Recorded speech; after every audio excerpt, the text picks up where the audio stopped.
They were castles on an island, breathtaking treasures of a bygone era. It was very, very much like you would see on TV with either Downton Abbey or upstairs, downstairs. Built by America's wealthiest families. They would build houses as extravagant and ostentatious as their country cottages as they would their city homes. Homes built like castles that would last a lifetime. The irony is, in fact, that it was only lived in by one generation. Where the kings of New York rubbed elbows with their wealthy neighbors. They stand as testament to the North Shore's Great Gatsby legacy. They are monuments to our history. Take a step back in time to a world of wealth, power, and living the American dream. In Treasures of New York, Gold Coast Mansions. This program is made possible by the Metropolitan Media Fund. Long Island's North Shore. A vast and beautiful landscape of rolling hills and glittering coastline that overlooks the waters of the Long Island Sound. Stretching from Great Neck to Eaton's Neck and as far south as Old Westbury, the North Shore is perhaps best known not only for its natural beauty, but for its long-standing reputation of elegance and affluence, a reputation that has earned it the nickname, the Gold Coast. It's a distinction that was bestowed to the North Shore from the turn of the 20th century through the Roaring Twenties, when this pastoral countryside became home to some of the wealthiest men and women in America, who came here to build their castles, which became known as Gold Coast Mansions. And in doing so, they created their own privileged society. There was lots of social activity. It was where business could be conducted. It would be where you could develop family relations, where you could develop business relations, where you could just have a good time. There was a culture here that was like no other place in the United States. That culture of wealth, power, and indulgence is what inspired F. Scott Fitzgerald's The Great Gatsby in his portrayal of the Gold Coast during the Roaring Twenties. How do you do, old sport? I'm Gatsby. The story portrays a wealthy man who lived and entertained in a grand mansion, reflecting what these industrialists actually did in real life. The list of Gold Coast mansion owners and the architects and landscape designers who created them read like a who's who of the time. You had captains of industry and prominent Americans from all walks of life. You had the Vanderbilts, who were a strong presence starting in the late 1800s here. You had the Marshall Fields of the Chicago department store fame, the Phippses, J.P. Morgan, Louis Comfort Tiffany lived on the North Shore of Long Island, Otto Kahn. You could link almost every industry in the United States, or around the world really, to someone who probably had a summer house on Long Island. Summer homes, no less, designed by America's leading firms in architecture and landscape design. The Olmsted Brothers, McKim, Mead and White, Carrere and Hastings, Delano and Aldrich. They pushed the boundaries of their clients' imaginations by building palaces never before seen this side of the Atlantic. This is Long Island's Gold Coast, a place and a time embodied by the high society lifestyle, the fashion, the leisure, the servants, and most importantly, the homes. This is the story of how the Gold Coast mansions came to be. America at the turn of the 20th century was a nation swelling with tremendous enterprise, innovation, and wealth. The country is united. There's a national market. There's the building of railroads. Steel production begins. The country is increasingly industrializing. Those who harnessed these growing industries amassed huge fortunes and flocked to New York City, the financial capital of the world. These wealthy aristocrats commonly had several family homes, including a country retreat where they could escape the hustle and bustle of Manhattan, especially during the warmer months. Having a grand country home really was the ultimate calling card for any person in American society. The country house was really where you could show off. You had the land to do it. You had the ability to show off sporting activities. You could really just let your hair down, enjoy yourself, be yourself. And with its proximity to Manhattan, Long Island was the ideal destination. Not too far from Wall Street, but yet far enough that one could really get away. And it was a journey made significantly easier with the advent of a whole new mode of travel. With the invention of the motor car, the North Shore, which had remained relatively rural farmland, started to become the perfect place for these families in New York to create a sort of playground where they could indulge in the beautiful landscape that we have here. They could have a boat in the deep harbors. They could also play polo, hunt foxes, ride horses, and enjoy their easy access to Long Island Sound, all within proximity of their massive estates. They were trying to recreate something that Europe had. It was very, very much like you would see on TV with either Downton Abbey or upstairs, downstairs. It was very reflective of the European and especially the English gentry. They lived in palatial estates, spanning hundreds of acres with tennis courts, elegant stables, and even indoor swimming pools. Owners were only limited by their imaginations. And like their European counterparts, the Gold Coast mansions were staffed by teams of servants, gardeners, and chauffeurs. They were discovering a new identity, and they started to build these grand country homes to sort of create an instant ancestry, to create a history to America. In less than a 40-year period from 1890 to 1930, nearly 1,200 of these mansions were erected on the North Shore, creating the single largest concentration of wealth in America at the time. It really was a money-no-object era. You had the greatest architectural talents in the world and artisans coming together, and it really was living your own fantasy. Marshall Field, heir to the multi-million-dollar department store fortune, bought over 1,700 acres of land on Lloyd Harbor and built Comset, a 65-room Georgian-style manor featuring its own indoor tennis court. Today, Comset is a state park. William K. Vanderbilt II, heir to a great shipping and railroad fortune, built Eagle's Nest, adorning the back lawn with 1,000-year-old columns from ancient Carthage. The estate is now open as a museum and planetarium.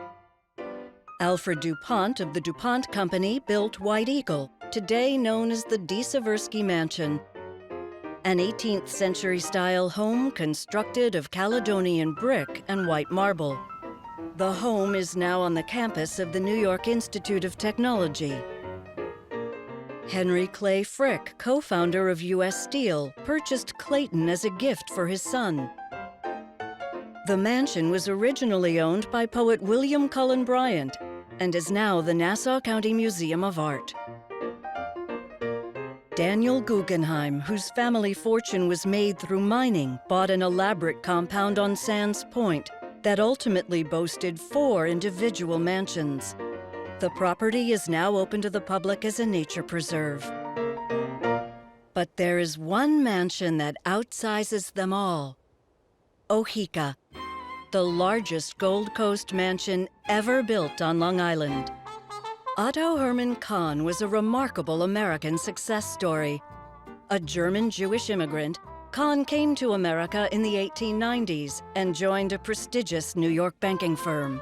He played an important role in reorganizing the U.S. railroad system and became one of the richest men in New York City.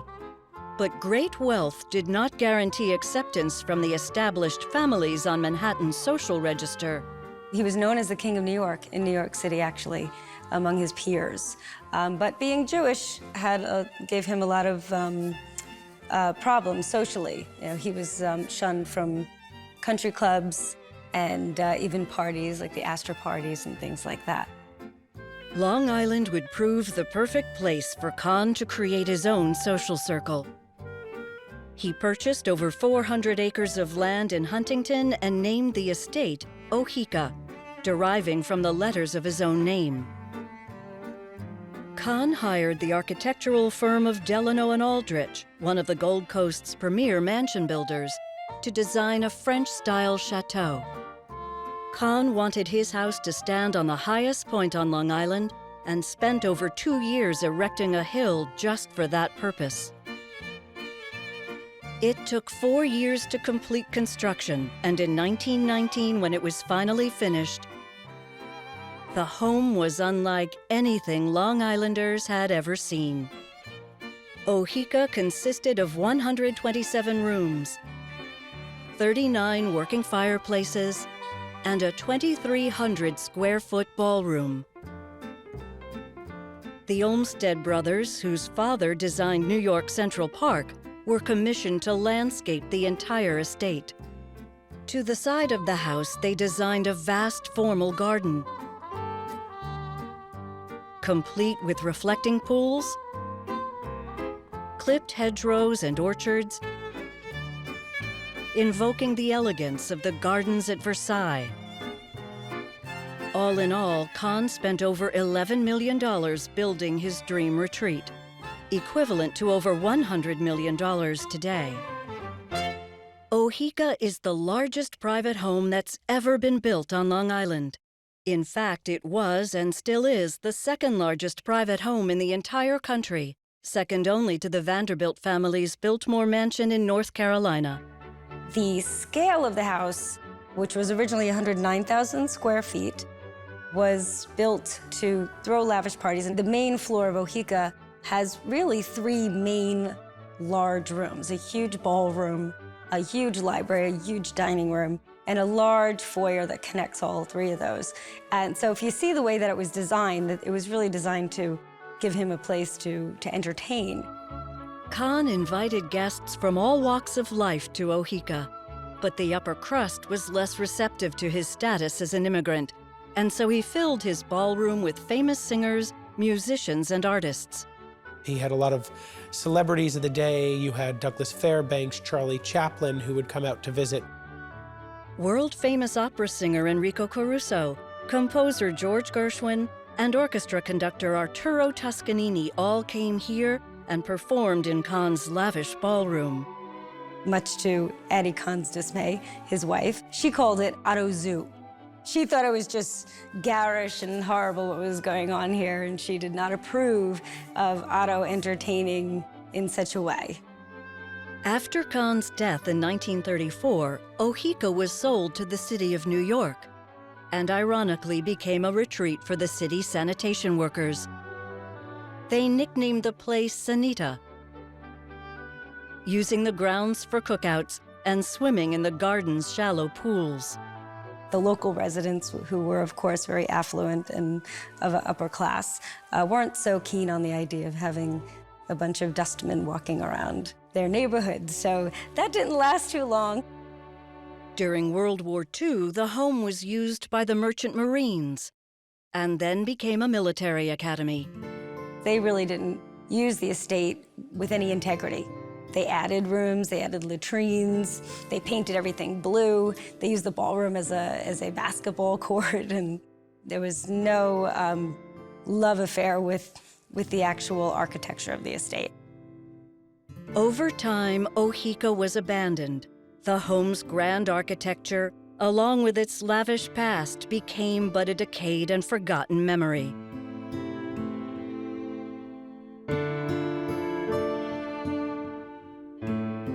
It was not until the early 1980s when developer Gary Melius discovered the withering estate and decided to buy. I saw a mess.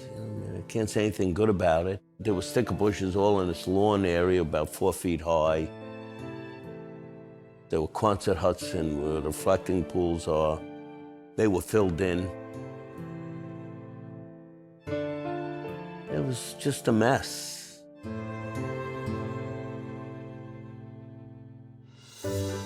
Melius spent 30 years and over $40 million restoring the home to its former glory, employing the same care and attention to detail that Khan had nearly a century ago. My feeling has always been that in the past, people took more time and more thought in what they did and positioning a building and scales. So I wasn't going to try to do something on my own. I wanted to copy what he did. In 2000, Oheka was opened as a luxury hotel so that guests could have the Gold Coast experience for themselves. In truth, it actually is living out what Otto's intention was, because people love to dress up and they love to have parties here. And to me, it's as if they're creating history now. Just 10 miles to the west, in the town of Old Westbury, is the John S. Phipps estate, commonly known as Old Westbury Gardens. John Phipps, or Jay as he was known, was the heir to a great steel fortune. He married a British heiress, Margarita Cecilia Grace, who had grown up in an English countryside estate. Phipps made a grand gesture in order to convince his new bride to move to America. He said, if you move to America, I'll build you a home and garden as beautiful as the ones you're leaving in England. Phipps hired English designer George Crawley to create his country house. The house is basically in the style of Charles II, which would be the late 17th century, which is a little bit of what we would call the Baroque era. And the house itself is composed of Virginia brick, which is a red brick, and it has elements of Indiana limestone decoration. And the roof is of Collie Weston slate, which is very unusual for the United States, but was typical of Charles II original houses over in the UK. This home, we call it Charles II style, so it gives the impression of being hundreds of years old. But it's actually, they finished building it in 1906. And although it's English from the outside, once you get inside, it feels like a combination of styles. Crawley decorated the home with 18th century antiques that he purchased from other great English houses. You know, after World War I, people in the UK were looking for ways of increasing income. People who owned estates, they had to pay death taxes. They began selling off collections. Items from these collections found their way here, including gilded mirrors, ornate crystal chandeliers, elegant furniture, and artwork, including this 18th century portrait of young Scottish aristocrats by the renowned artist Sir Joshua Reynolds. Remarkably, it's one of only 5 signed works by the artist in existence. The grounds were elegantly landscaped, using similar garden designs as seen in Europe. There are gardens on the property that are almost like little rooms, and which is very typical of the early 20th century, that you were meant to discover these little rooms like the cottage garden, like the rose garden. Westbury House remained in the family for over 50 years. It is now open to the public as a museum and garden. And like so many other Gold Coast mansions, Old Westbury Gardens has also provided the perfect setting for dozens of films and television shows. So, for example, a show like Royal Pains, which is supposed to take place in the Hamptons, they use places like Old Westbury Gardens.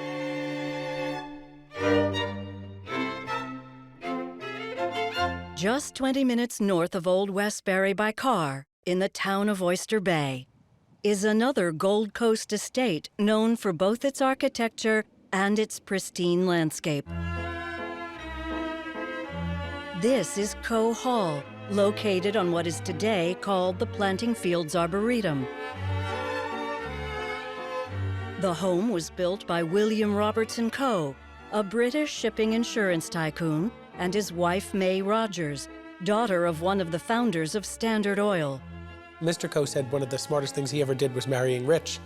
And May Rogers' family was a very wealthy New York family, and he didn't do so badly himself. It was a little bit of a joke and a little bit of truth. Together, they purchased a 400-acre estate called Planting Fields. The Coes loved the country life and chose an estate where they could pursue their many outdoor hobbies, which included a great passion for horticulture. He came from a very sort of English background that loved their gardens, and he was very fascinated by collecting different plants and species, and so he really wanted to create an arboretum. The gardens and grounds were designed by some of the leading landscape architects of the time, including Guy Lowell, Andrew Sargent, and the Olmsted brothers. They fulfilled Coe's dream of creating a peaceful retreat. He really wanted to have a place that I think that he could relax in and that could be sort of his home away from home. I mean, when you really think about it, the family was only here for about 6 to 8 weeks out of the year. It's only fitting that he would want a home that reflected his English upbringing. The architectural firm of Walker and Gillette designed a Tudor Revival-style mansion, drawing inspiration from medieval monasteries. Well, the sense I get going from room to room is that the architects have brilliantly described the sensibility of a great old house, and you come into the gallery and it looks as though it might have been a great hall, even from the 15th century, has a stone floor. And the owner, Mr. Coe, was giving himself this great ancestral home. And the irony is, in fact, that it was only lived in by one generation. Coe imported many significant relics of European history from overseas. It's believed that these stained glass windows in the dining hall were brought here from Hever Castle in Kent, the ancestral home of Anne Boleyn, who reigned as Queen of England in the 16th century. This room off the main entrance was used by May Coe to entertain her friends and was decorated floor to ceiling with authentic French furnishings. But Coe also infused his love for America into the home by commissioning an enormous mural of the Wild West in his breakfast room. The Buffalo Room really allowed him to explore the American West in a different way. They commissioned Robert Chandler, who was a Paris artist, very interested in the theater. Robert Chandler transforms this room into this sort of glittering array of buffalo. And I think that room really was William Coe's sort of tribute to the American West. And since his home was built just before the age of Prohibition, Coe made sure it would still be a suitable place to entertain, installing a hidden speakeasy behind a wood-paneled wall in the den. Not knowing exactly what the terms of Prohibition would be, he made sure that in those years leading up to Prohibition in the late teens that he stocked up, particularly on champagne and scotch, which were his favorite drink.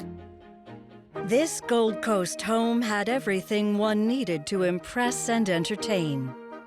Well, we certainly can imagine that it would be used in the sort of Great Gatsby party fashion, and that, May was probably welcoming guests into the reception room, the French-styled room, with calling cards, and, I'm sure that they were having lovely parties in the Great Hall. But the Coes had a grander vision for planting fields and deeded the property to the state of New York. In the 1940s, the home opened to the public as a horticultural school. Then, in the 1970s, the property became a state park and arboretum, and it remains so to this day. It's one of the last surviving great estates on Long Island, which has all of its land and the great manor house. It is the sort of unity, the completeness of this estate and this house that makes it very important, and it is quite wonderful that it is in public ownership and that it will always be seen by visitors. Today, estates like these all stand as reminders of the glittering society that once existed here on the Gold Coast. A society that faded as the Great Depression took hold of America. A lot of people thought that the market crash of '29 was one of the big impacts. That just really slowed down the home building. It wasn't really until after World War II, when the baby boom happened, that a lot of these homes started to disappear. And men like Levitt were creating places like Levittown, and this new rising middle class where everyone wanted a home, the estate started to get gobbled up and absorbed by modern development. By the 50s and 60s, you probably saw close to half of the homes being torn down on the North Shore of Long Island. Of the more than 1,000 Gold Coast mansions that once dotted the North Shore, less than a third remain, never to be replaced. You can't create these today. It would cost $110 million to build it today, but they just wouldn't do it. We don't have the craftsmen. There might be a handful, but we don't even have the heart to do it. These things take years to build, and our philosophy today is really to build very quickly and knock down. The loss of these great estates has prompted a preservation movement on Long Island.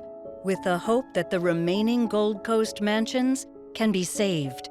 We're trying to save not just the land, but also some of the houses, so we can, show them to our children. We're not living here, but, we're showing a lifestyle that once existed. We might envy it, we might not envy it, but the point is it existed, and we can't let it go. For they represent a legacy that is entirely unique to Long Island. Winston Churchill was quoted as saying, "We shape our buildings and afterwards our buildings shape us." I think it rings very true here on the North Shore of Long Island. Each Gold Coast mansion, past and present, tells a story of wealth, opulence, and power.